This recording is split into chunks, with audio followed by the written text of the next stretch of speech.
Hey everybody, my name's Jeffrey Steck, and I'd like to talk about faith for a minute because for years I lost it. I lost it in my marriage, my job, and myself and life, and it was terrible. And recovery over the last several years has not relieved any of the difficulties of life. Life is still uncertain, the future is still uncertain, but now I have structures and practices and people around me that help me carry on despite all the challenges of life, despite the uncertainty of the future and the fear that comes up of that.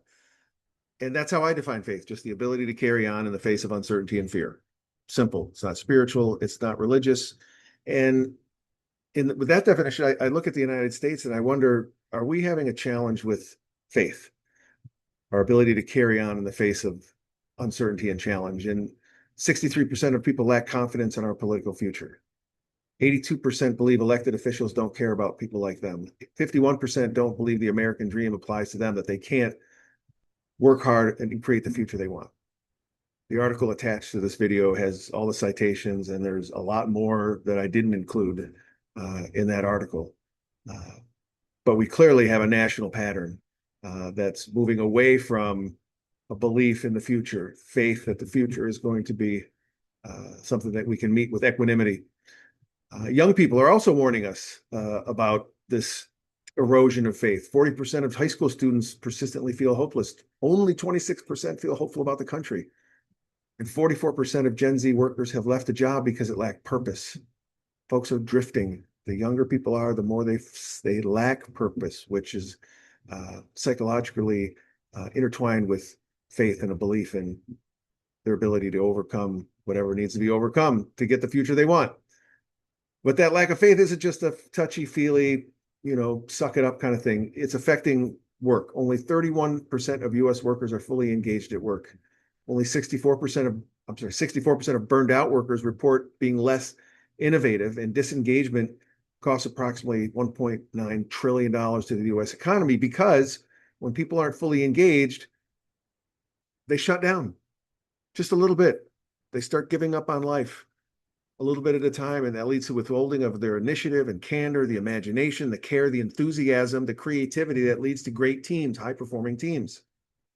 We also know that the opposite is true, that when people have a shared faith, according to this 2009 meta-analysis and a lot of other data,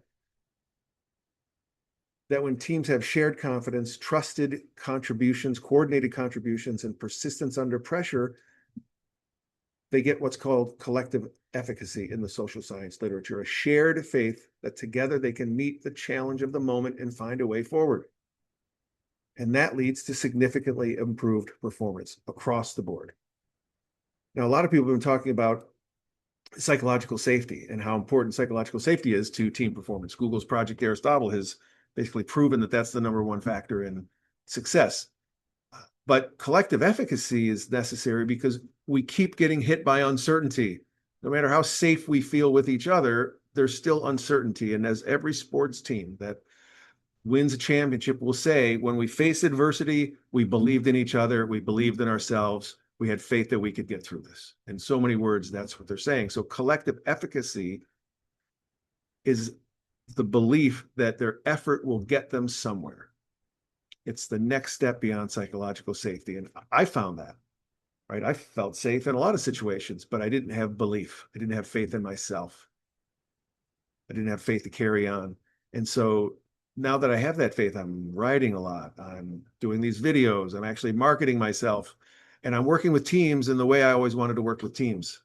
It's not spiritual, but it's this deeper level of how do we create the conditions through structured conversation, through how we change our meetings and gatherings, not all the time, but how do we use structured conversation meetings to create the conditions for people to have the collective faith in each other? Great teams, and you hear it in sports all the time, they can feel it.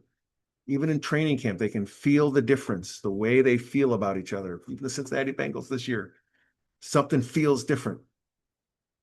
So that's what I'm trying to do. And that's what faith means to me, is helping teams create structures so that they feel like their work, their contributions can shape a future to meet their needs, even though they can't possibly imagine what it is.